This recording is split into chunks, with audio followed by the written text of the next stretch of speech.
Greetings, I'm Bairnt and welcome to Meet Me at the Table. Today we are venturing where no man has gone before. That's right, we are boldly going into Star Trek Alliance, the cooperative miniatures game. I'm a huge sci-fi fan, Star Trek, Star Wars, Battlestar Galactica, you name it. I'm a huge fan of anything that's sci-fi, and this game is right up my alley. This is a cooperative miniatures game that has a complete Dominion War campaign built into it, and we're going to play through the first scenario in this game, and I'm going to explain everything and how this game works, and then we're going to see how the scenario plays out. Hopefully we can make it through and move on to the next one. In this campaign book, there are seven or eight scenarios. There's an introductory scenario. I actually think it's about 6. And I think there's 5 in Act 2, and then there is an Act 3. There's 1 in there. On top of that, there is a whole nother box that is going to continue the Dominion War. That is the second box, and there's a third box coming in August that's going to bring even more to this. Of course, every box will allow you to have more players in the game and give you different varieties of ships that you're going to be fighting against. This is an AI-driven system when it comes to how they are going to react to you, but we get to decide everything about our ships, which is super cool. For those of you that have played, for example, X-Wing or the Star Trek Attack Wing game, the mechanics are super similar to it. There's really not much they've changed. The only difference is how the AI is going to react to what you're doing, and you're going to see how that all plays out in the battle. I'm super excited to bring Star Trek Alliance, the cooperative miniatures game, the Dominion War campaign, to you. And if you're excited to see this, then I need you to meet me at the table.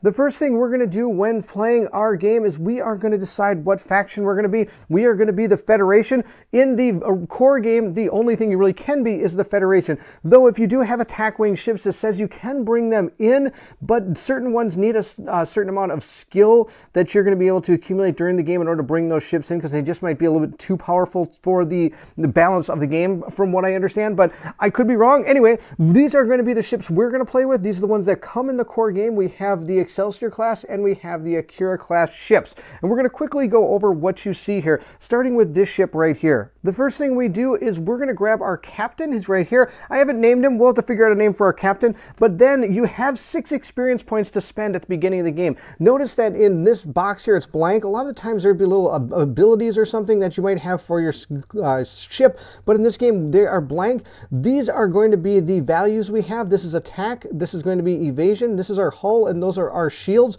and these are going to be all the different actions we can perform after we maneuver, and you'll see how that goes during the game. And these are upgrade slots. Based on what upgrades we can have, we can only have up to these type of upgrades and those symbols of upgrades. So if we look at some of the upgrade cards, for example, this one, it does have this symbol right down here, so that means I'm able to equip one of those. Where I have one of these cards, I could equip up to 2 of those, but of course we have to pay for them with the experience points that we have. The 2 that I've chosen for this particular ship are going to be the Operations Officer and the Enhanced Targeting, and those are going to cost certain experience points right down here. So for example, in order to get those, we have to spend those experience points in order to be able to buy them. Now, that means we're going to take these little cubes. You can write on this if you want. I don't feel like writing on it, so I'm just going to put a 4 there. We're going to put a 2 here and a 0 in our Science Officer. And for the very first mission, you're not allowed to use experience points in skill. This is going to be your captain's skill, and that is going to be deciding the order of operations as we move forward. So we have our ship all set to go. Every ship does come with a maneuver dial that you're able to set to the type of maneuver you want to do. The maneuvers on this dial are actually shown right here, so you know exactly what your ship can do. And if you notice, some of them are white, red, and green. And the red ones are going to be more difficult to do, which is going to leave your ship without actions and having to take an auxiliary power token, which is this one right here. In order to get rid of those tokens, you have to do a green maneuver. And if you have an auxiliary token at the end of your movement, you're not able to perform an action, which are pretty vital to the way your characters are going to survive in this game. But sometimes it's best to do those red maneuvers because you need to get out of there. I've placed 2 of our shields right here. As we go forward with this game, you might get shot, you're going to lose these shields. there are potentially situations where they're disabled, which means you'd flip them over. That doesn't mean that they're gone. They're only gone for that turn. At the end of the turn, you're able to get those back. But shields that are shot and attacked and hit against your ship, those are going to get removed. You'll see how that goes during the playthrough. Let's quickly take a look at the upgrades that we've given this particular ship. The first one is our operations officer. So at the end phase, I can spend a evasion token to be that is beside the ship to repair one shield of that ship. So that's how we're going to hopefully get some of these shields back. The other one is our enhanced targeting. When attacking, this ship may reroll one attack die. I think that's going to be really good. Now, of course, those are 2 slots taken up. If we're able to put another slot on, the only thing we could do would be some type of weaponry type slot. As we level our ship up, though, if we go through skill and we get more skill, we're able to add more of those icons to this ship based on what this card is. And the more numbers we have here, the higher we can get some of these cards. So, for example, we can maybe get 2 of these, or not exactly 2 of these. We could add another weaponry to it if we had more experience in weaponry. I will say I have played a lot of X-Wing back in the day, so this game is very similar to it, and I'm already calling myself out with some of the things I'm going to say. I apologize. This is not an evasion token. In X-Wing, it is an evasion token. This one, it's an evasive maneuvers token. So I may call the tokens by the wrong names, but what they do is very similar to the other game, so I apologize if I do that. So we'll keep going. Hopefully I don't make too many mistakes like that. The next ship we have is going to be our Excelsior class ship. This, of course, is a maneuver dial. I just put it out there so you can see all the different things that this one can do. As you can see, this one can actually back up, which is kind of interesting. It starts with 3 shields, but I have an extra 2 shields because I'm going to give it this upgrade in 4 shields, which add +2 to the shield value. Now, this is going to cost me 3, and this is going to be in this particular slot here. So we'll place one of those cubes on that one. That's going to be the yellow one here. That's all I got, yellow. So we're going to put 3 into that one. The other one I have is overcharged phasers.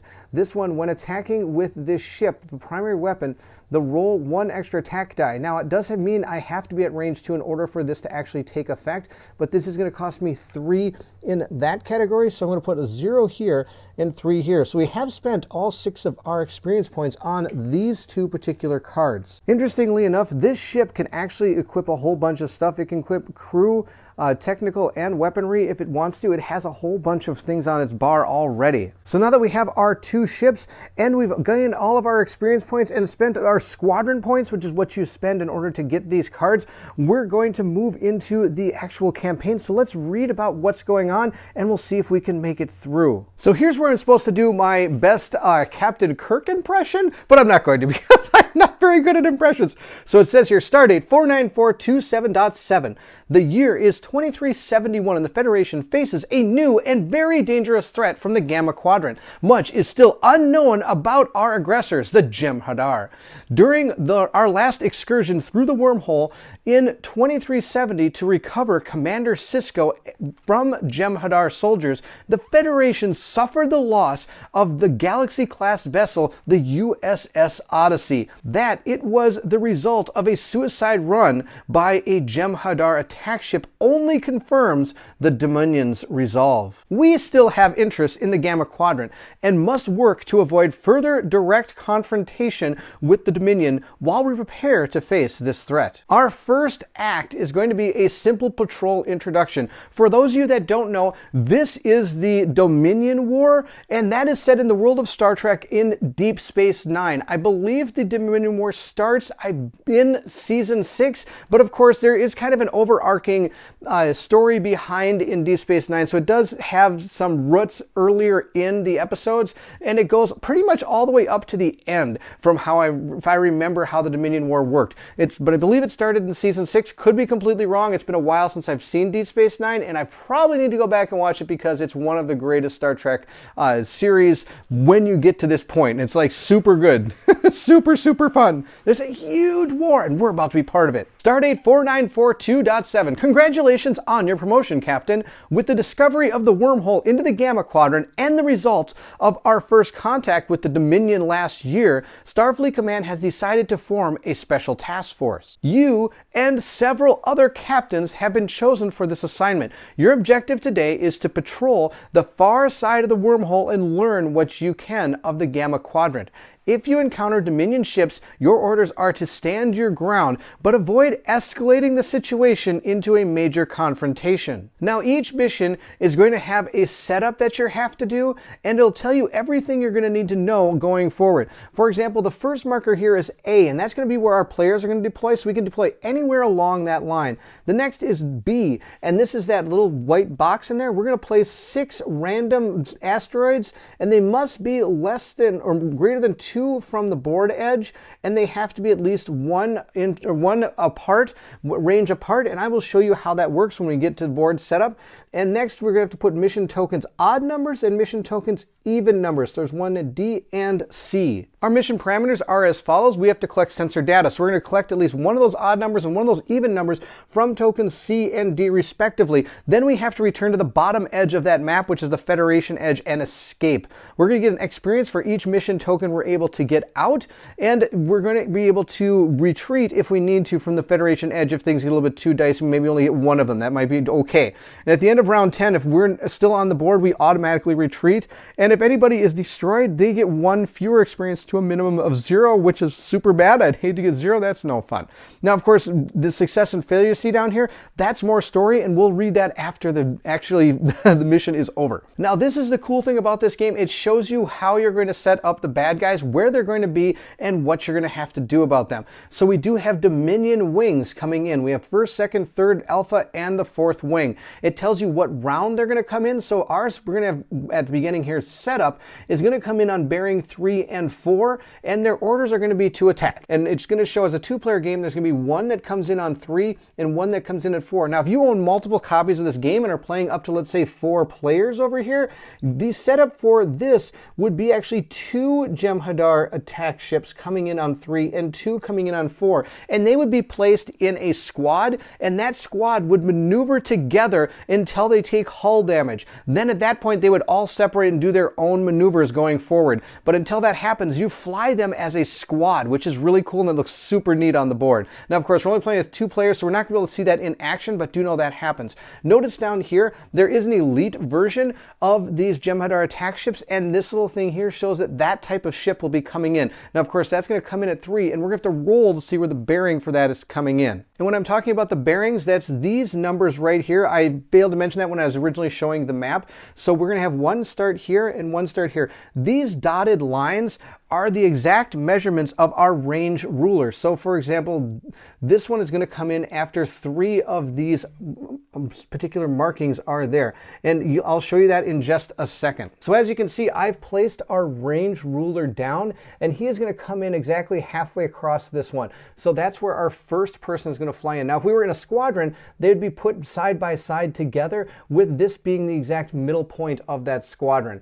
So, and down here, I've put down one of our tokens we need to try to pick up, and we'll see how we do that. But I have also laid out the other one on the other side of the map in the exact same way. So they're both ready to go. Now, if we even added more ships to this, you wouldn't add them side by side. You'd add them in kind of a 4-squad formation, and hopefully we never have that many on the board, because I don't know how we'd ever take that out. I've placed out our 2 tokens, but do know that in order to gain our tokens, we have to have a scan token assigned to our ship, and then we have to be within range 1 at the end of our activation phase to spend that token to be able to collect it and place it down on our card. And we want to try to get both of these and get out of here. If a player carrying one of the mission or more tokens is destroyed, then we have to return its mission token to the supply. So we do want to, so multiple people can gain these tokens, because it's just technically odd tokens versus even tokens. They're not just 2 tokens out there. There are odd numbered tokens out there and even numbered tokens. So both of us could pick these tokens up and try to get out if we want to, but we'll see if that happens. We're able to place our ships anywhere along the board edge,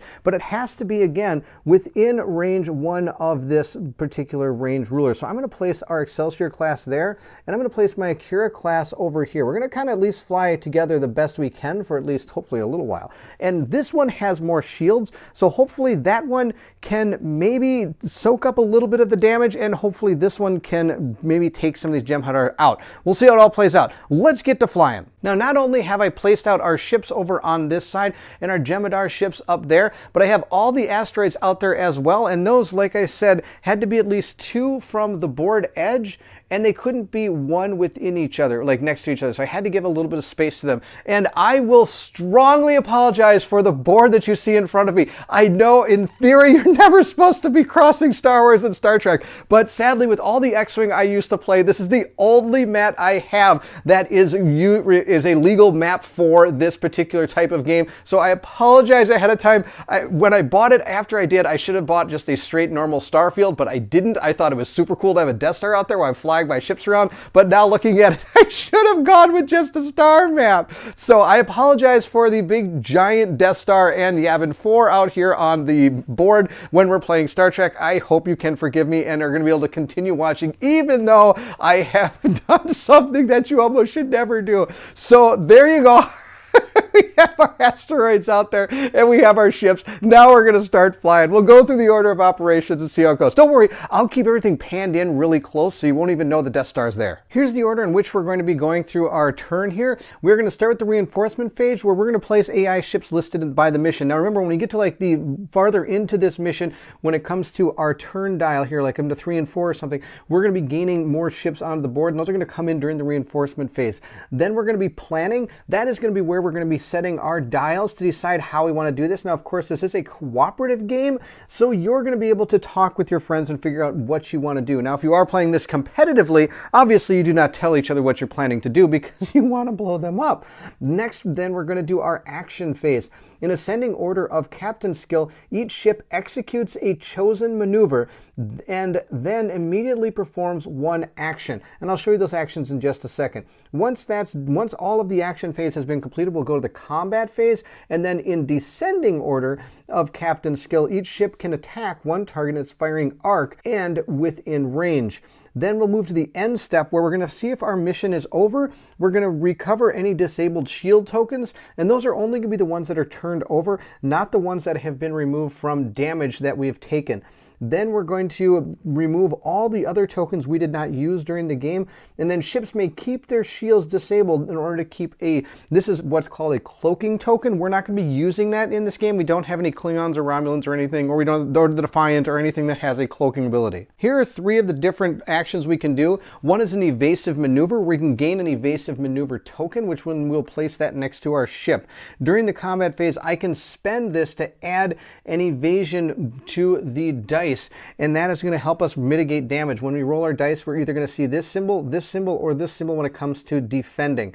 And this is going to help us mitigate damage coming in. We're going to evade it, where this is going to be a battle station symbol. When we gain a battleship token during the combat phase, I can spend it to change it into either a evasion, or if we're attacking, they also are going to be on the attacking dice, and you can turn those into hits. So that is, but we have to spend the token in order to do that. And when you do spend the token, you get to change all of them.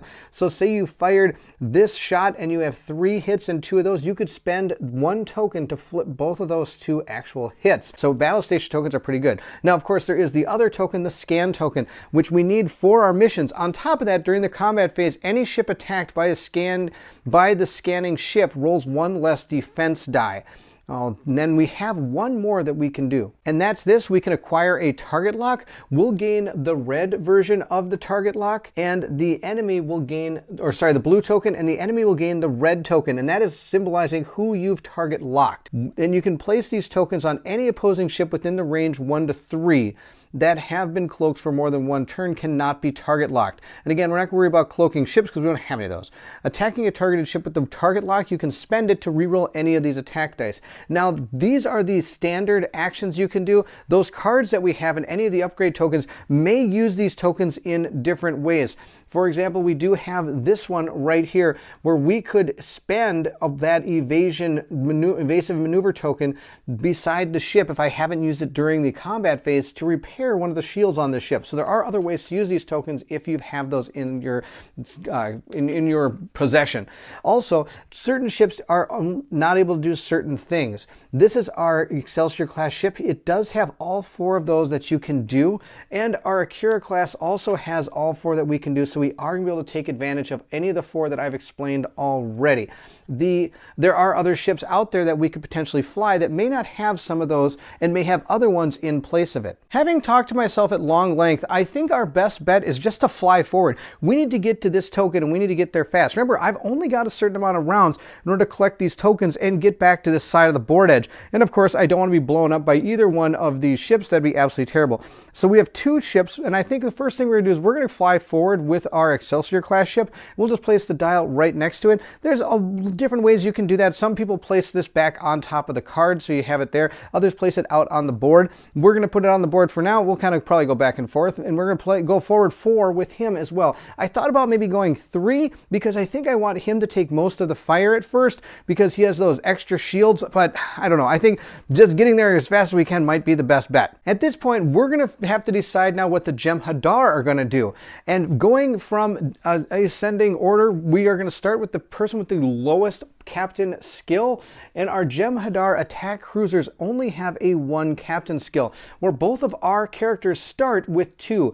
So these are going to move first, and we have to figure out what they're going to do, and it's all found on this ship. And as you gain more of these different boxes that have ships in them, they are going to have different maneuvers based on the type of ship we are. So going forward, when we have that new Jem'Hadar attack cruiser, or we have the Cardassian ship, you're going to be able to fly differently with them, and they're going to have a different way of acting. Let's start up here. We do have tells us what our ship is. It shows us that it fires with 3 attack dice. It has 2 evasion dice, 3 hull, and 2 shields.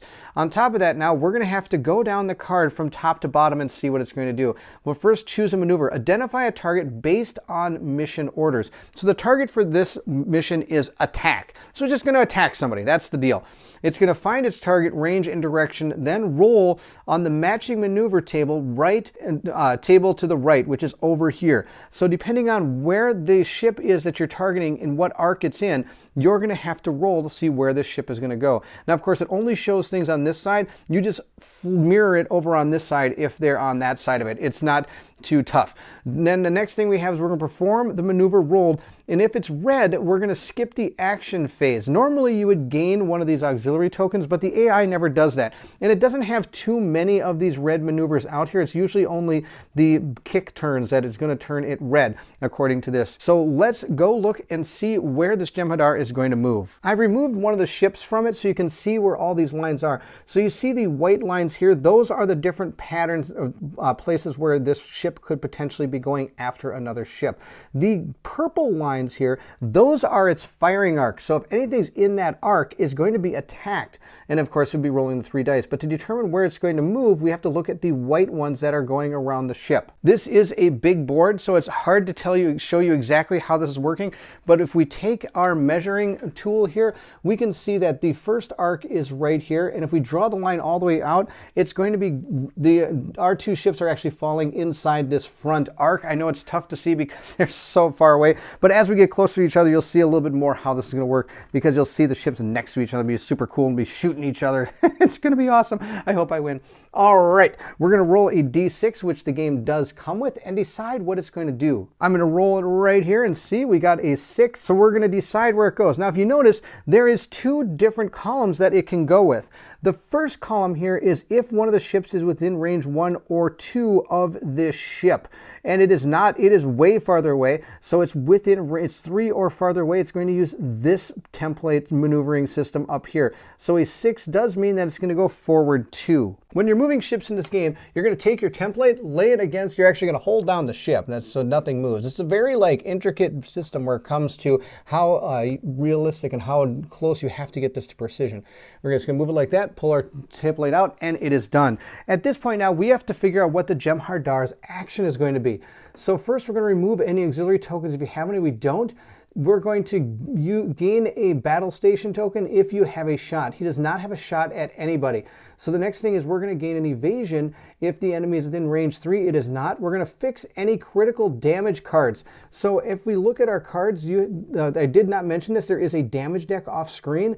If you take damage, you're going to be drawing cards from this. And based on whether or not you either get hit with this symbol or you get hit with a critical symbol, which is this symbol, you could have the cards drawn and have to deal with them face up. And they all have detrimental damage things here. For example, power disruption. I'll place one of these tokens beside this card, then flip this card face down. So that just happens to be one of them, and there's all different kinds. This deck is actually pretty big. And this is also going to count towards whether or not you're dead. You're going to take shots and take those cards. Now, of course, he doesn't have any critical cards, so he doesn't have to push them down. We do have this sensor token if none of the above apply. So since none of those did apply, he is just going to take a sensor token and place it next to him. The next ship we're going to fly is this one. Now, I want to say I have made a mistake already, and I want you to understand that basically, see the number here, it's a 1. The other one is a 2. And if they have the same pilot skill, they should be going in number order. So number 1 should have actually flown first. That's my fault. I was too interested in making sure that everybody understood how these things flew that I forgot to fly the right ship. So this one should have flown first. Not a big deal because there's really not going to make any difference in the first turn. But he is going to fly based on, again, his pattern of where the ships are. Now he's off to this side of the board. So they're actually down over in that direction. Again, being as big as it is, it's hard to get all of it right on camera and still have an idea of what's going on. So he is going to be flying with this particular pattern over here. They're 3 away, and remember, it is supposed to be something like this. We're just going to mirror this over to this side, so we're going to roll a d6 and see what we get. We got a 6, so if we look on our table, he is going to make a big bank to 3 bank that way. So we're going to grab our template, which is, there's 2 different ones that veer. One is going to have a big turn right here, and the other one's more of a veer turn. Now this one called for this particular turn, so he is going to line up just like this, hold down the template, and we're going to move him over to here. And again, we're going to go through the different actions that he can do, and I'll guarantee you it's just going to be one of these right here.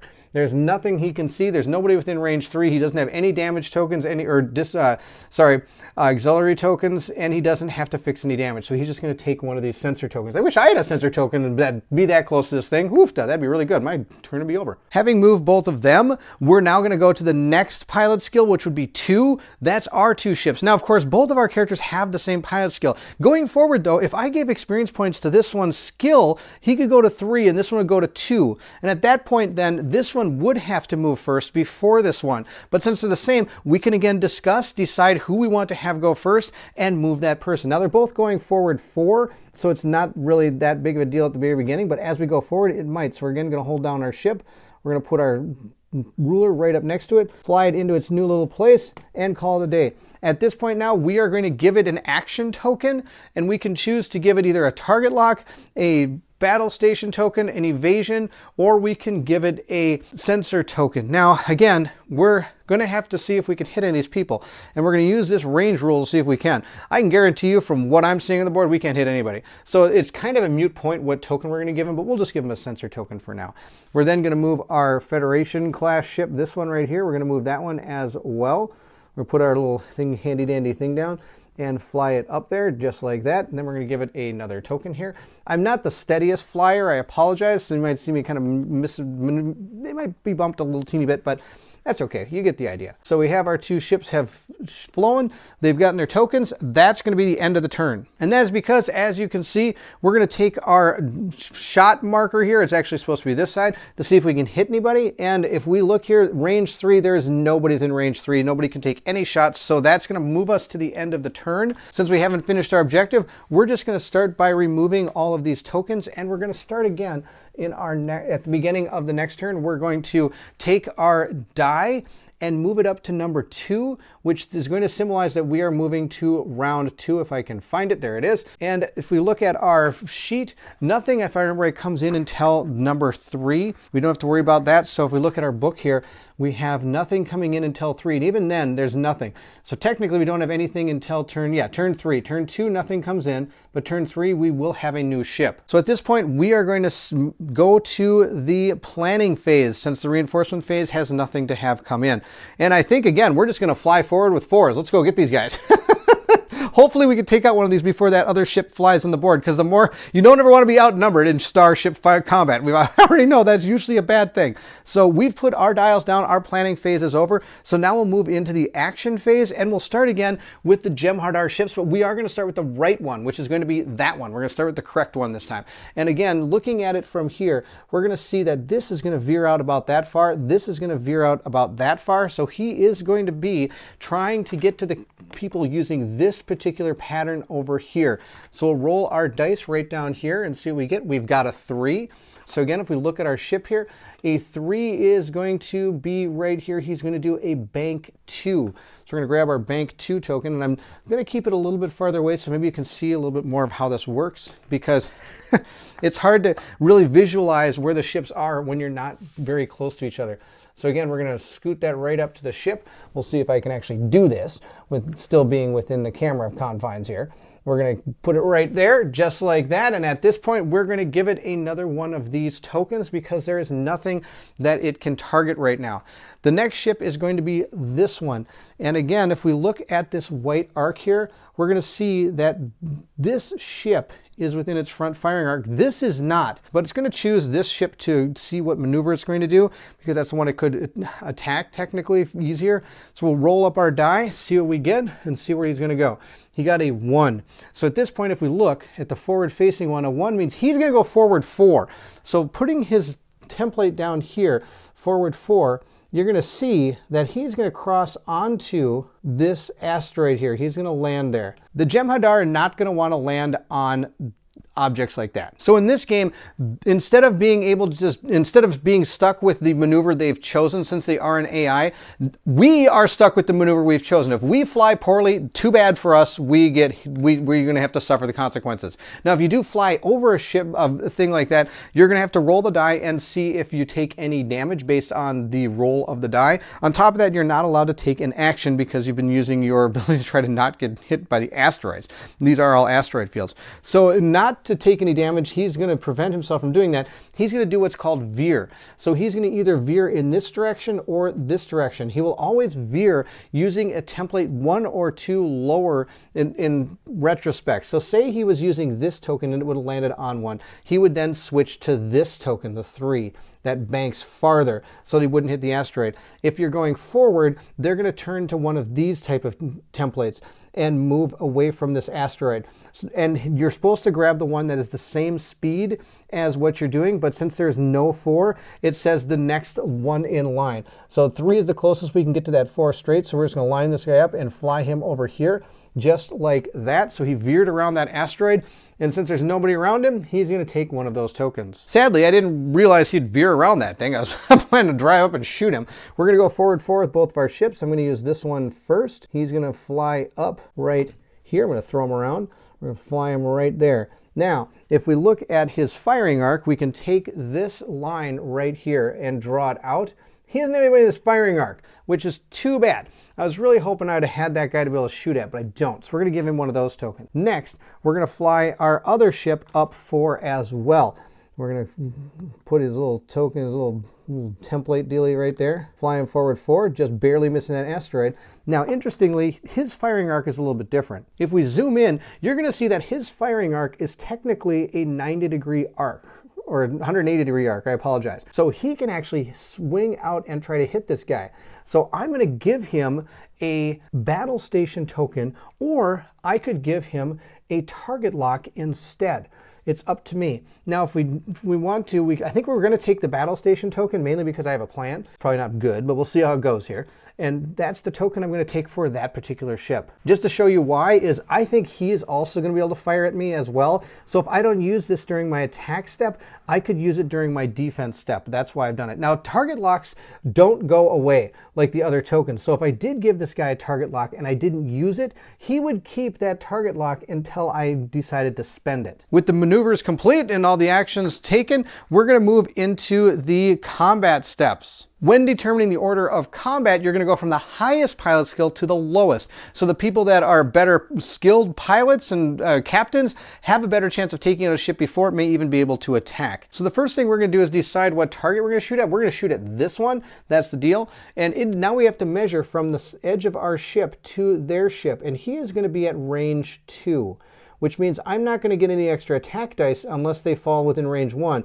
And if they fall at range 3 or farther, they would have an extra defense dice. Now, if you notice, this actually does, hit right in the middle of this particular line here. So you're always going to take the more advantageous point there. So it's going to be at range 2 instead of range 3, even though it is more in range 3. I hope that makes sense. Let's shoot at this guy and see what happens. Now, I have a 3 combat skill, but I believe that's going to be modified because I have this card here. When attacking with the ship's primary weapon, which is going to be the one that he's firing with, it's the first weapon there, I get to roll 1 extra attack dice if it's at range 2, and this particular ship is at range 2. So we'll take our 4 dice, roll them up, see how we do. We got 1, 2, 3 hits, and we have that battle station token. Oh, do we use it on this attack? Oh, 4 dice attack is a really good attack. I think we're going to do that. We're going to spend it. I'm not going to use it on defense, which I probably should save it for defense. I'm going to use it right now. We're going to turn this to a hit. So we got 4 hits. Now this Jem'Hadar ship only has 2 defense, so he gets to roll 2 dice, and let's see how well he's able to evade this. Hopefully he doesn't evade it at all. Oh, he got 1 evasion. Oh, that's terrible. So if we look at the card, he has 2 shield tokens right now. So he's going to remove 2 shield tokens, and he has a total of 3 hull. So at this point, I've taken 2 shields with these 2 dice. This one's been evaded with that die, so there's only 1 left. So at this point, he is going to take a card from the damage deck, but it's going to be remaining face down. This was not a critical hit. Now, if you did roll potentially, let's say we did roll this roll right here, and he had maybe had 1 evasion just like that. Then I would first remove this evasion, and evasions never take away the critical hits. Critical hits are always the last ones to be removed, and that's how that works. So instead, it would have been this one taking away this. These would have been the 2 shields, and that critical hit would have actually gone through, and we would have flipped this card over to see what happens. But alas, that is not how it worked out. So that's not actually a bad deal. We almost took out 1 ship. Oh, that was awesome. Sadly, now that that one has fired, we do have this one here, and he is going to fire at this ship as well, and he's going to be at range 3, just barely. Now, interestingly enough, I wonder if it is actually going to go through that asteroid as well. So the good news is going through that asteroid is going to give me an extra evasion die. That's going to be sweet. Now, of course, I'm sorry I bumped the ships over, but it's hard to maneuver around this camera while I'm working on the board. But that's okay. It's all about fun and showing you how to play. That's it. I'm going to get this extra die. He's going to fire at range 3. He's going to get 3 dice. I get an extra die because it is at range 3. Now, he does have this token, and that token allows him, when he makes an attack, that during the combat phase, any ship attacked by the scanning ship rolls 1 less defense dice. So I am just going to take away that die. He doesn't get that one. I'm going to remove that token when he attacks. So he's going to roll with 3 dice.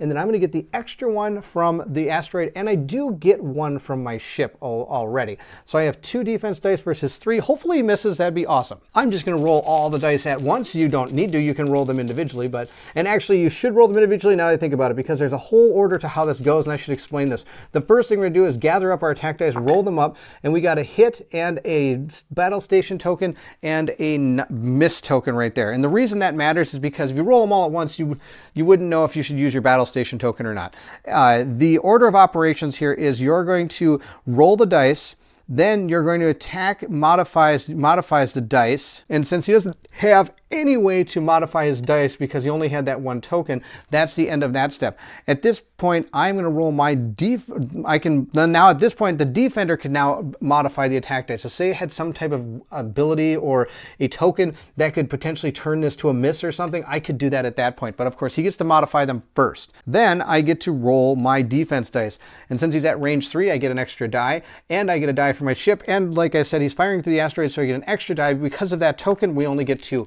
Hopefully I get 1 evasion. Oh, look at that, I got 2. Boy, I'm so good.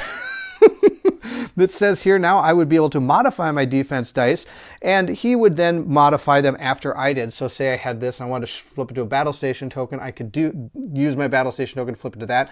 I didn't have any, I've already used it during my attack. Then at this point, if he had some ability or something that could turn one of them into a blank, he could do that at that time, or something of that nature. At this point, we would then compare the dice. So every one of these would cancel out one of these starting first. Then we would cancel out any of the critical hits we had.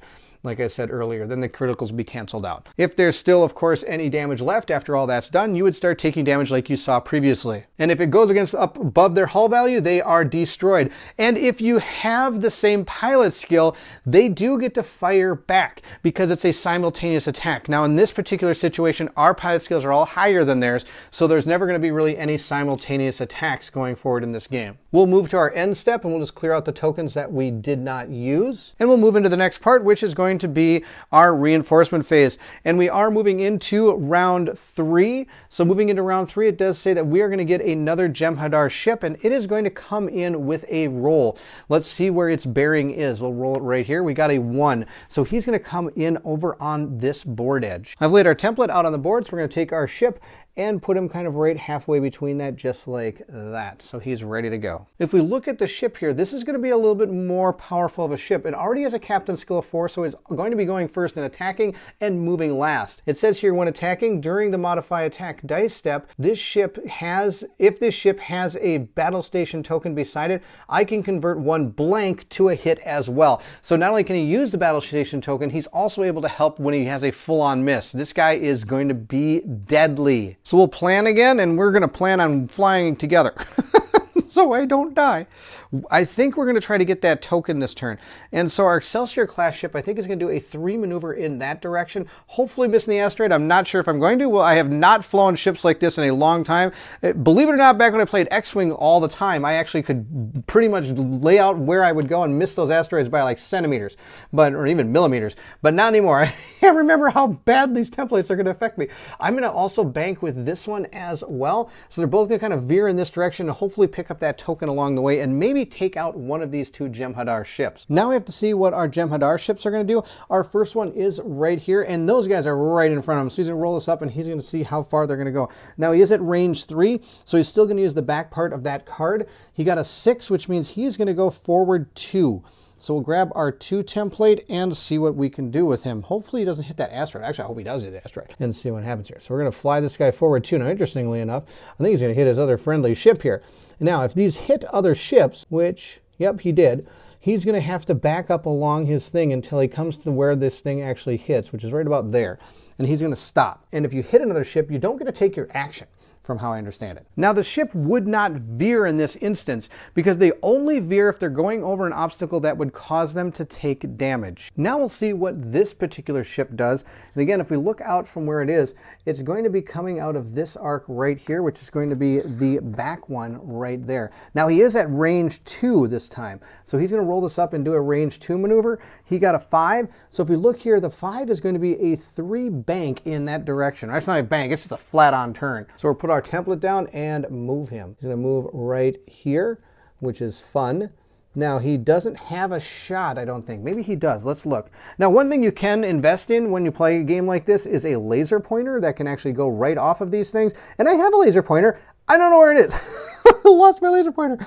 All right, so instead we're just going to use this. We're going to line it up. He does not have a shot, so he's just going to take one of these tokens here because there is a ship within range 3. At this point, we're now going to move to pilot skill 2, which is our ships. So both our ships are going to be flying at a bank formation. Oh boy, we'll see if I did here. This could be a disaster. He's going to fly in. Let's see if I can put it there. There we go. Oh, look at that. I am a master flyer. Boom. That's amazing. All right, he is going to take, since he potentially could get attacked by this ship, he is going to take just a battle station token. Again, maybe using it for defense. We'll see how that goes. Or I could just take a flat out defense token. Let's do that. Let's take a defense token. We're going to take this defense token right there. That's fantastic. Now, we're going to fly our other ship. He is going to bank in a little bit as well. He's going to bank in right here. And this one is going to take the sensor action so that he can potentially pick up that token that is just right over here behind that ship. This Jem'Hadar is going to move, and he's going to move based again on where he is. Now, I do want to mention, something that is actually kind of happening with this, even though it's way off screen over there. These ships are potentially kind of halfway between these two potential lines here.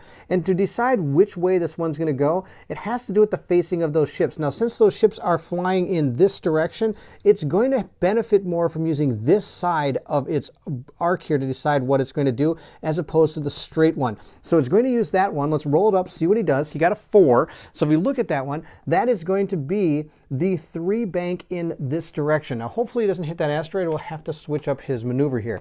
But he's going to go in this direction. We'll put him down just like that. Fly him over there. He's just fine. And since he has nothing he can do, he's just going to take that sensor action just like that. Now, that is the end of the activation phase. So it states that I could spend this token to gain this token here. I'm going to leave that one out there and just grab another even one and throw it on my ship. So I've just taken the number 12. We're just going to put it right there on my card. And I now have one of those tokens. I could have had 2 tokens, but I'm a little worried about this fight right here. Now, again, we can fire at this guy and we can go in order of combat skill. And since they're both 2, we could choose who wants to fire first. I think we're going to have the Akira ship fire first. It does actually a better chance of hitting and doing damage. He's got 4 attack. That's pretty good. And I believe he's going to be at range 2. We'll take our measuring tool here and decide. Yes, he's at range 2. This also, I want to bring up that ships do not block or not give extra defense dice. Only obstacles do.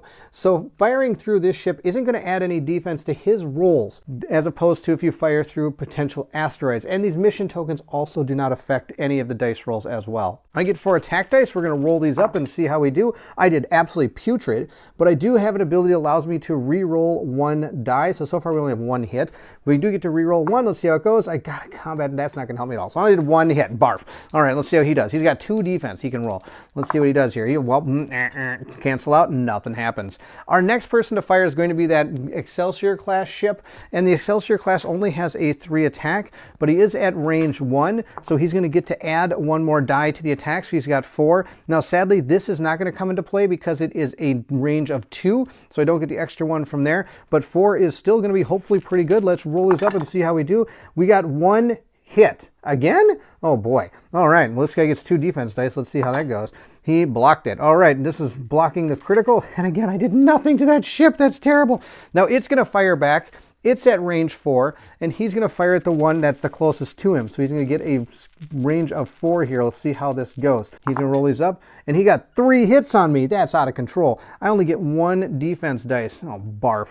Let's see. Oh, I blocked 1. That's awesome. So I'm going to block this one, and I do have that evasive maneuvers token, so I'm going to block this one as well, meaning 1 is going to get through, so I am going to remove 1 shield from my character. I have 4 shields remaining. That was pretty terrible. I did nothing to him, and he actually hit me. We have only 2 tokens out there that weren't used, so we'll move into our reinforcement step. There is nothing coming in on turn 4, so we'll place that back over there. We are on turn 4. Let's figure out what our characters want to do now, and hopefully we can maybe take somebody out this turn. That'd be kind of good. These 2 ships, they're flying away from me now, which is kind of nice. So we're going to do another 3 bank for both our guys so that we can kind of get over to that other token and maybe grab it. Now, I could go super slow and do a super slow maneuver, and he could maybe pick up a token. But I think just getting 2 tokens is going to be super good and get out of here. That'll be awesome. Let's just do that.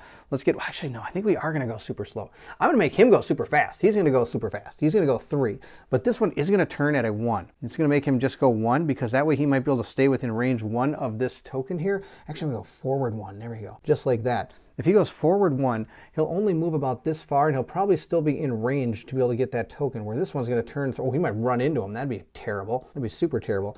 Let's just go forward 3. I think that might be better. We'll go forward 3. I think that would be the best plan. He'll just go shooting forward 3. He'll go 1. Maybe only 2. Forward 2. There we go. Sorry, I should have a little bit better strategy planned. This could be my downfall because now I'm going to have a chance that these guys potentially could come back around then in order to get me. It's because I'm going all of a sudden put the brakes on here. But we'll see how this goes. Now, another thing I could do is I could flip turn this guy backwards and start attacking. No, I think it's best to keep on going forward. I want to get to that other token. Okay, that's it. We're going to do that. Now let's see what these guys are going to do. We'll start with number 1. He's going to roll his die. He got a 1, and he has these people in this arc over here. So if we look at his chart, he's 1 to 2 squares away. So he is going to go forward 1. But he's going to hit that asteroid, so he's going to bank 1. He's going to bank 1 in this direction so he doesn't hit that asteroid, because he will avoid obstacles, but he won't avoid like other ships and things. So he's going to go this way. There is a ship within 3, so he is going to grab an evasive maneuver token just like that. Let's roll for our next guy. He got a 4, and these guys are all going to be coming out of the middle one. So the middle one is going to be a 4, is going to be 2 this way or 2 bank, depending on what range they're at. I bet they're at range 2. He is at range 2, I think. Let's see if we can slide this thing in here. Yeah, easily range 2. Whoop, move it out of there. So let's see what he's going to do. He is going to bank, I think. He's going to do this. He's going to go that way too. Oofta. All right, we'll see if he can do that with the 4. All right, we'll take the 2 here and bank it this way. He can't. He's going to hit that asteroid. So at this point, he is going to have to try to do a different maneuver. So instead, we'll take this template and see if that works. Nope, he's still going to hit the asteroid using that. Now, you don't keep going. So now the next one would be this one. That's not how it works. As far as I understand, when it comes to swerving, if he's not able to perform this, he would then perform this. If it still would put him on an asteroid, he's going to go back to his original maneuver and just call it a day. He's going to go right there. He is going to take a roll of a hit. Let's see what happens to him. He does not take any damage. It would have been super good if he took a damage, but he did not. He's totally fine. That's the end of those 2. He also does not get an action because he is on that asteroid. But going into the next turn, I believe he gets to take an action even though he's flying off of it. Now comes our super slow dudes. Don't know why I did this. This is probably a bad idea. He's going to move forward 1, just like that. And this one's going to move forward 2, I think is what I said. Forward 2, just like that. He is, oh, he actually hit that ship. That's awesome. So he's going to come back and just line up right there. Didn't know I was going to hit that ship. That's awesome. And our token kind of went flying, but that's okay. Our token's totally good. He can't take an action. He's going to take the sensor action, and he's going to use that at the end to grab this. Now, I still have 1 more ship to fly, but for camera purposes, it's really probably too far away to do anything. So I'm just going to do that right now, and then now we'll fly the level 4 ship. But I should have taken that particular mission token after I've flown that, because it comes at the end. But since he's way down here, I didn't think it was the biggest deal on the planet. We're just going to roll up a die, see what he's going to do. He got a 6. If we look at that, they are range 3, so he's going to go forward 2. We're going to grab our 2 template. He's coming at us, so I'm a little worried here. We'll see what we can do about this guy. He's the one I'm the most worried about. All right, he's going to fly in like that. Now I got to try to get this last token over here with both our ships and try to get out of here. We might have to try to take this guy out. Now there is another one that's eventually going to be coming in as well. Now there isn't any firing that's going to be happening. I don't think this guy's going to be able, nobody's not going to be able to hit. And oh, wait a minute. I think this guy's got a shot over here. Oh no. Even though this is on an asteroid, he still can attack. So we have to determine if he's able to. He's within range. But I do want to mention that you are going to measure whether or not you are able to have a target to somebody from the closest point on your ship to the closest point on that ship. So I believe this is going to be his target because the other one is going to be out of the targeting range. But so this one is not, but it's not going to go through that asteroid because the 2 target points are going to be this corner and that corner. So he is at range. I think he's still at range. He is at range 2, isn't he? Oh my, he's at range 2. All right, he's going to make an attack. He's got 3 attack against me. Oofda. I don't like this. With 3 attack dice, he is going to attack us. Oh, yuck. All right, so what he did. He hit me once. That's it. I do get 2 defense dice with this particular ship. Let's see how that goes. I was able to block that, or evade, I should say, that attack. So we didn't take any damage. Whew, we got away pretty cleanly there. That's the end of our turns. We're going to remove this token here, and we're going to go into our planning step. We have to go to the reinforcement step first. We are on turn 5, so nothing comes in until turn 6. So we turn our die to the side, and we'll maneuver our ships. I think it's best to kind of keep going. Do we go for that token, or do we go for the guy? Don't know what to do. I think we're gonna still kind of go this direction. Hopefully things don't go too badly. I think we're gonna veer to the right, which should get me over to maybe about here. Or maybe I'm trying to figure out, or should I just do a full turn and put myself over here? But if I do that, I'm not going to be able to get to that token. I think we are going to veer. We're just going to veer 3 for both our ships, and I should be okay. Maybe I'm not. I'm this flying X-Wing stuff is coming back to me, and I should probably work harder at this. How do I take out that ship? I really think I want to get rid of this ship, but it is going to get to attack first, which is going to be really bad. I don't know if the veer is going to get me enough to attack it. I think we're going to go full on here. We're going to take both our... Oh, he's got a bad turn. Okay.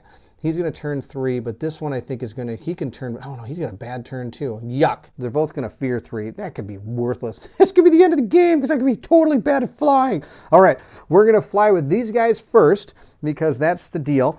We're going to roll up their die and see what they got. The first one is right here. Of course, they are directly behind him. So we're going to roll a 3 and see what he does.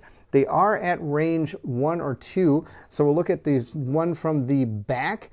And the 3 is going to be a hard bank to the way that they're potentially flying. So he is going to go a 3. Was it a 3 bank? Yes, it was. He's going to fly just like this with his ship over into this area over here. He's going to miss the asteroid, which is good for him. And he is done. Now these are going to be in the front arc over here. So we're going to roll the dice, see where he goes. He got a 5. He is going to, now they're at range 2. We already determined that. So a 5 means he's going to do a hard bank this way, meaning he's going to land on another asteroid. So he can't do that. He's going to try to do this maneuver here instead. So we'll put our little template down just like that, move him over here. He is able to take a shot. And since he's able to take a shot, he will grab one of these battle station tokens. Now he does not have a shot, but there is a ship within range 3. So he is going to take an evasive maneuver token. And that's the end of those guys. Now it's our turn. Both of our guys are arcing around this way. I'm going to fly this one first and see how it goes. Oh, it goes totally poorly. I should have done a different maneuver. Oh boy, they're both going to get shot. He is also going to arc in, and he's probably going to hit his friend because I'm a terrible ship flyer. Nope, I think I did okay. There we go. Now they're both kind of flying together. That's awesome. All right, I think he does not have a shot, and I don't know where this guy, he could fly up here, he could fly this way. I'm going to guess he's going to fly into my area to attack me, so I'm going to grab one of these battle station tokens, and I'm going to do that for both of my guys, because I'm not close enough to be able to get this yet. I'm going to take battle station tokens, and hopefully that will be good enough. Now, this guy is going to fly, and if he looks here, the pattern for this, they're both straight ahead of him. And of course, I bumped the ship. All right, we'll roll our dice, see what he does. 4, and he is at range 3 or farther. So 4 is he is going to go, he's going to go forward is what he's going to do. So we're going to grab a 3 maneuver template and put it down, and he is going to fly right at me. This is awesome. I'm probably not going to have a shot with one of my guys, but that's okay. I took the token anyway. And at this point, he is within range 2. He can fire at these people. He is going to grab a battle station token. As we look at the actions, the first one is remove any auxiliary. If you have a shot, you grab a battle station token, and he does have a shot. And his captain skill is higher than mine. So moving into this combat phase, he is going to attack first. And now that I think about it, I know this is a little bit of cheating. I forgot he's got an ability that gets him shields back if he uses an evasive maneuver token. So I would take that instead. That's going to be way better because he's going to be the one that's going to be attacked. But you know what? No, I can't do that. I didn't know he was going to fly over. I'm trying to keep my guys alive by cheating. All right, let's see here. He's going to be at range 2, and he's going to fire, I believe, at this guy because I believe he's going to be a closer person. No, it is range 3. Nope, it's range 2. Now, if he fired at this one, it would be, actually, I think this one's going to be a little bit closer. Is this one closer? Wow, that's actually closer. Huh, he's going to fire at this one because that one's closer. Wow, I didn't expect that. All right, let's see what he does against this ship. He gets to roll 3 attack dice against my Excelsior class ship. Let's see how he does. Oh no, look at that. Well, you never guess what he's going to do. He will spend his token if it's going to help him in any way. So the first thing he's going to do is spend it to turn all of these into hits. Wow, that was monstrous. I get to roll 1 defense die. Oofda. Let's see how that goes. Oh, no, I could spend my token to give myself an evasion. That might not be a bad idea, but then I'm not going to be able to use it to fire back at him and be able to potentially do more damage. I think it's better to take it on defense. So we're going to prevent 1 of the damage. So we're going to take 2 shields. We're going to remove those 2 shields. I'm down to only 2 shields with that particular ship. So we'll remove our token and we'll see if we have a shot. I need to see if we have a shot here. I don't think I do. No, I do not. That's going to be coming straight out of there. No shot for me. Sad. But he's got a shot because it's a 90-degree angle. And it is at range 2. We've already determined that with him. So I do get to roll 4 attack dice attacking against this guy. Oh, I hope I get all these hits. We'll roll our 4 dice, see how we do here. We got a total. Oh my gosh, look at that. That's perfect. Oh boy, please don't have any evasion. No evasion, no evasion, no evasion. Oh, we got no evasion. That was absolutely monstrous.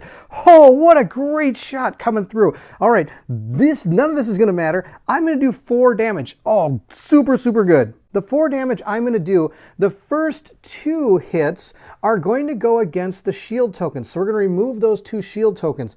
The next 2 hits are critical hits. So that means he's going to take the damage cards, flip them over, and see what happens. Now he's going to start with the first one, and he drew, and this one says, combat phase, you must roll 1 attack die. On a hit, this ship suffers 1 damage. Action, flip this card face down. So remember on the order of actions that he can do, one of them is going to be to prevent these damage, so he'd be able to flip this down on his action chart.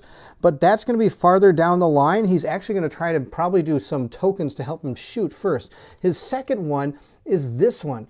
It says power disruption. Place a red token beside this ship, then flip this card face down. So I'll flip this card face down just like that. Now, during the modify attack dice step, if this ship has a token beside it, convert a blank into a hit. That did not pertain because he had only the hits, so that was fantastic for him. He didn't get any misses. Now, he is going to have to flip this down. Now, he only has only 1 more left. So I could potentially take this guy out. Oh my gosh, that was an amazing shot. Now, there is one more sneaky guy over here.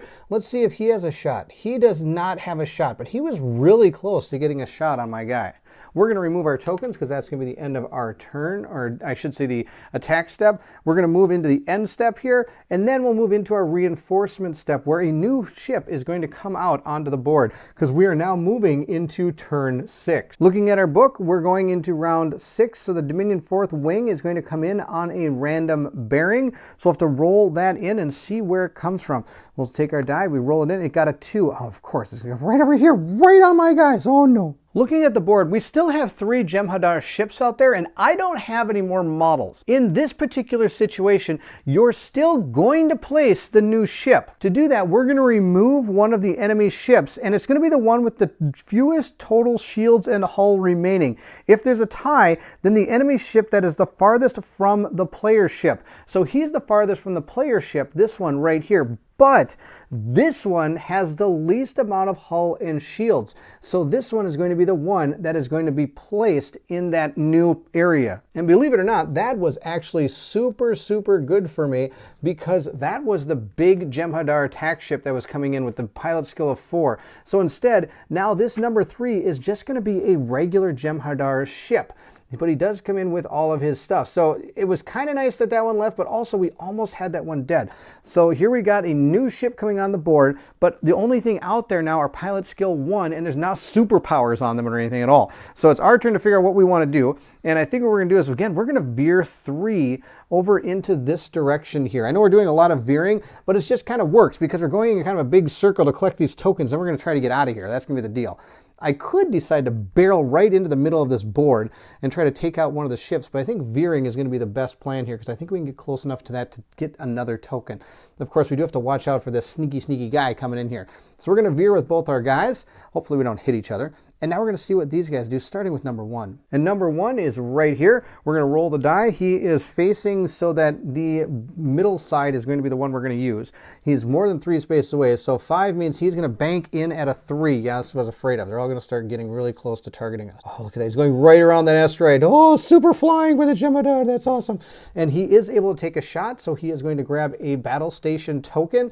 We'll go on to number 2, which is over here. Roll his die. He got a 3. They are up in this quadrant up here. So a 3 is going to be a 2 soft bank. He is going to 2 soft bank into this direction, which means he's probably also going to get a shot on my guys as well. This is not going well. They're starting to really circle in and take me out here. Oofda. Now he does have a shot from where he is.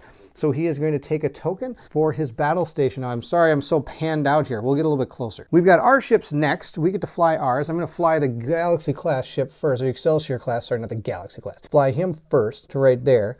And then he's going to take that sensor token because I think he can grab this token. Now, this one over here, I think we're going to forego the last sensor token here because I think we need to take some of these guys out instead. He's going to go and fly in right here, just like that. And he is going to, oh no, he doesn't have a shot here. Seriously? He has no shot? Oh, barf. All right, he's going to still grab, I think he's going to grab one of these tokens here because hopefully this guy flies in and I can shoot at him.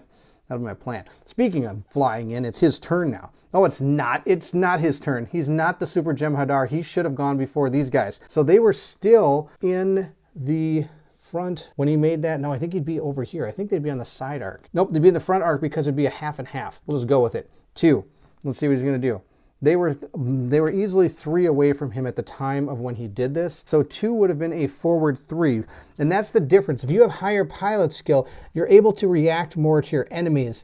Now this guy wouldn't have, but he would still have had a shot on those guys that were up over here.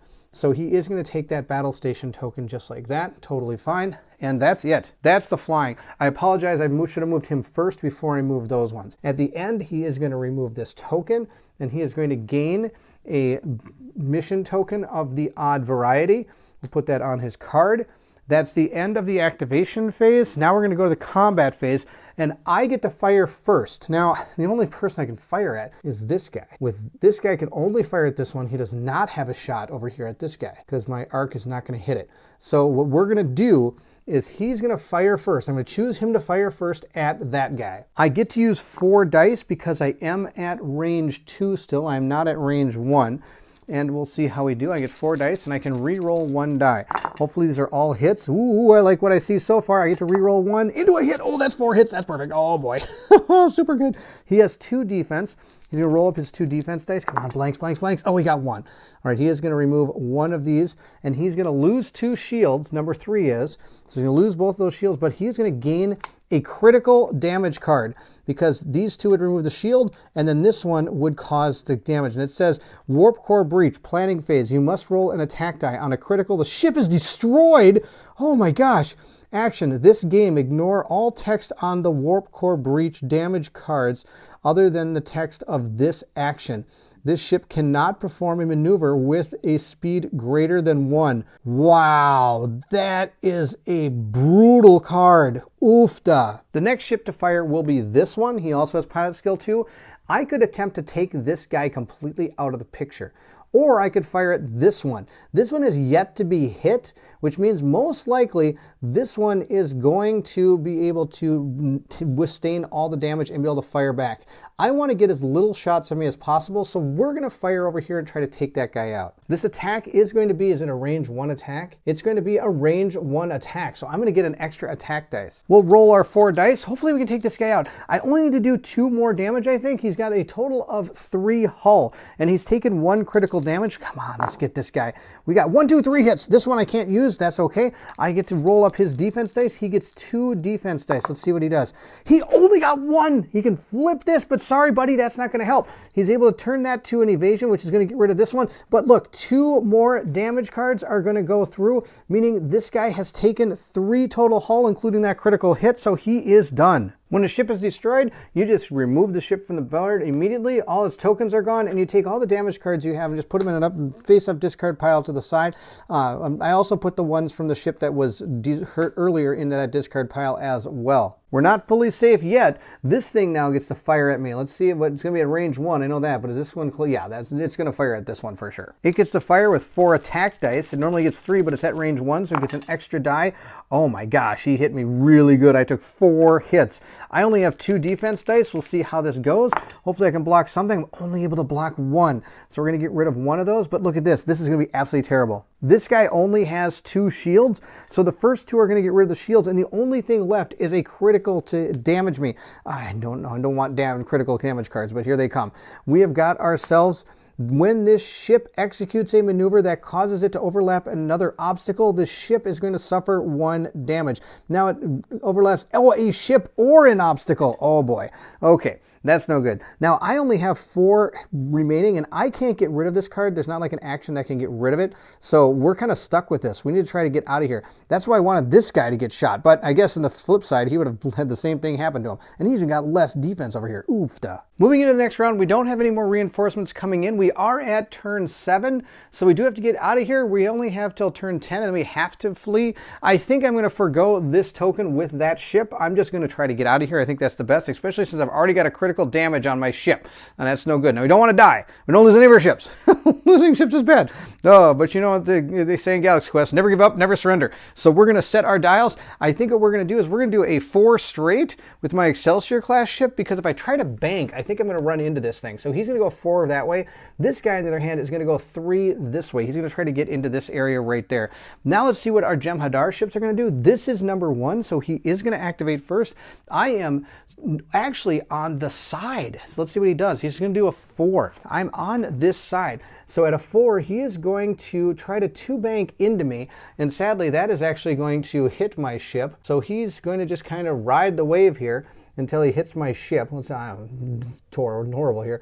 Now, in theory, there's a lot of different ways you can do this so that you don't like bump your ships all over the place, but we're just going to fly him up, and he's going to end up right about there. There we go, just like that. And he doesn't get to do an action. Next, we got the one way over there. And these guys are all going to be, if we look out from the side here, they're going to be directly in the middle side of that ship. So we're going to roll our die. We got a 4 again. The 4 on the far side over here is going to be a 2-bank in. So he is going to 2-bank in because he wants to shoot us. I don't want him to shoot us, but he could. He's going to move in here, and he does have a shot. So that means he is going to grab a battle station token in order to fire at us. Hopefully he's not going to be able to when we all get done maneuvering. Moving into our maneuvers, I get to go forward 4 with this ship right here. Totally awesome. We'll fly him forward 4. And we'll just do an evade so that I don't get shot. That's fantastic. And then he is going to do a 3 curve in like this. We do not want to end up on a ship or on an asteroid. Oh, I got pretty close. Oofta, that was pretty close right there. I'll bump that ship back a little bit. There we go. He's also going to take a defense token. That's going to be totally fine. That's going to be the end. The only shot that's going to happen is from right here. And I am not going to get shot, I don't think. Yes, he's just outside. Oh my gosh, that's so close. But I can still get this through without it actually hitting the ship. So this guy is not going to take the shot from how I understand it. And that's fine. That's actually really good.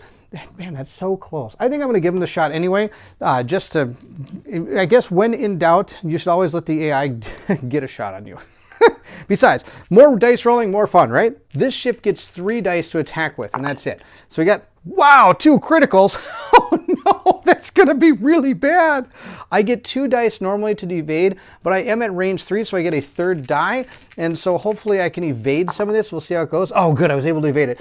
Oofta! Oh my gosh, I thought maybe just being nice to him, I was going to get myself dead. Moving into the end step, I am able to use my card here. It says end phase, spend 1 of my evasive maneuver tokens on this ship to regain 1 shield. So we're going to do that. We're going to get back 1 of our shields. Why not? I need all the help I can get here. He's got no shields and he's got a critical damage on him. He's going to remove that token. Now also the rest of these are going to lose whatever tokens they have. At this point, we are going to set our dials. Our Excelsior class ship is going to go 3 banking just to get out of here. Let's see here. He's going to go, nope, not that way. That's going to be bad news. Another thing I want to mention is if you're not paying attention, you fly yourself off the map in the wrong direction, you're gone. You're dead. That's the end of your game. Your guy is super dead. So you want to make sure you don't do that. And of course, this one does have an evacuation, so we're supposed to fly off the bottom of the board. He's going to go forward 4. We're not messing around. Number 1 does have everybody kind of in the back arc over here, I think is where we got. The closest guy is him, and he's in the back arc over here. So he's going to roll his die and see what he does. He got a 5. We'll consult our card and see what it is. He is within range 2 here, so a 5 is going to be a 2 bank in their 2 turn in that direction. So he's going to turn himself like this. He's kind of got himself out of the fight. He's not really been much of the fight here, which is too bad for him. There we go. He's going to go like this. Now this guy, on the other hand, he's like straight in front of my guy. Oofta, this could be really bad here. He got a 5. Now I'm at range 3, so a 5 means he is going to go forward 2. Oofta, got lucky on that. If he'd have gone forward 4, that might have been a really, really bad thing for me. He's going to go forward 2, just like that. He's going to take a, what do you call it, a battle station token, just like this. He's also going to take a battle station token because at the point that he maneuvered, he is in a line of fire for this guy, but not for long, because my guys are flying out of here. I am going to do a 4 straight with this guy. He is going to go for a ride, just like that. And the next one is going to be this one. He is going to bank in over here, just like this. And I don't think anybody is going to have a shot on my guys now. And we're going to get out of here. I think that's going to be our plan. Then, oh, and I do have to tick up my die to an 8. I forgot to do that. There we go. And I think that's it. these guys, nobody's gonna have a shot, I don't think. Nope, no shot here, no shot there. We're totally fine. That's the end. I'll take back my tokens. I'm gonna set my dials to 4 flying straight. And I don't think that these guys could really do anything that's going to give them the ability to get to my ships if I keep flying 4 forward. That's my guess. So at this point, I'm going to consider this a win. I'm going to get these guys off the board next, well, not next turn. I think it's going to take 2 more turns. So it'd be like turn 9. And then by turn 10, we'd probably have our guys off the board because the board edge is right here. So if I went 2 forward 4s with this ship, it should be totally fine. He's going to be 1 there. And the next one would be off the board. Yeah, this thing was hitting the edge of the board. Yep, both my guys would be totally fine. Yeah, we made it through. Success. The fact that your patrol escalated into a minor skirmish with the Dominion is regrettable, but at least you came out on top. And now we have a clear picture of our enemy's capabilities. Begin the campaign, proceed to Act 2. So here are all the missions for Act 2, and here's Act 3. And you can play these missions in any order according to this. It says the next 4 missions in any order. Each failure increases the Dominion influence in the sector by 1. If it reaches 3 influence, the campaign is lost. Otherwise, proceed to Act 3, which is kind of cool. And then the final act of the campaign leads to one last battle against the Dominion for control of the sector, which is preemptive strike. So once you complete these 4 missions, so there are a total of 6 in here. The patrol that we just did, these 4, and then the final one. And for those of you that do have any attack wing, here is some rules about bringing in those ships. It does show that you need to have required captain skills in order to fly those type of ships, mainly because I'm sure they might have a little more power to them. So by this time, the enemies themselves would have a little bit more power if you're flying into with captain skill 4, because I only have 2 right now. So that's just some of the different classes that you can bring in of Federation ships. So there you have it. That is a taste of attack wing. One thing I didn't mention is we did get out with 3 of those tokens. So we gained 3 experience points that we can use to put towards any of our part of our ship, either our crew, maybe even our pilot skill, things of that nature.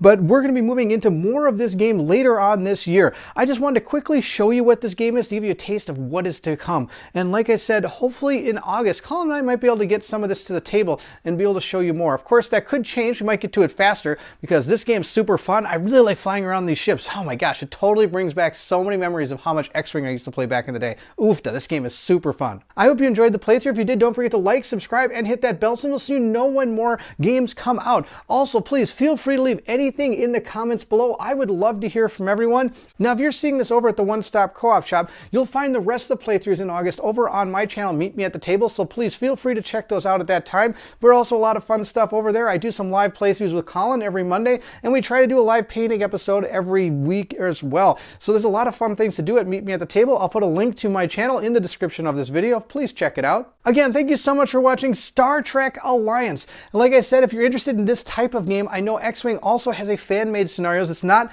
a box set or anything like that, but I know they have some fan-made stuff out there that is very similar to this style where you get to work together to try to go on missions. Again, thank you so much for boldly going where no man has gone before with me in Star Trek Alliance. And if you're excited to see what comes next, then I need you to meet me at the table.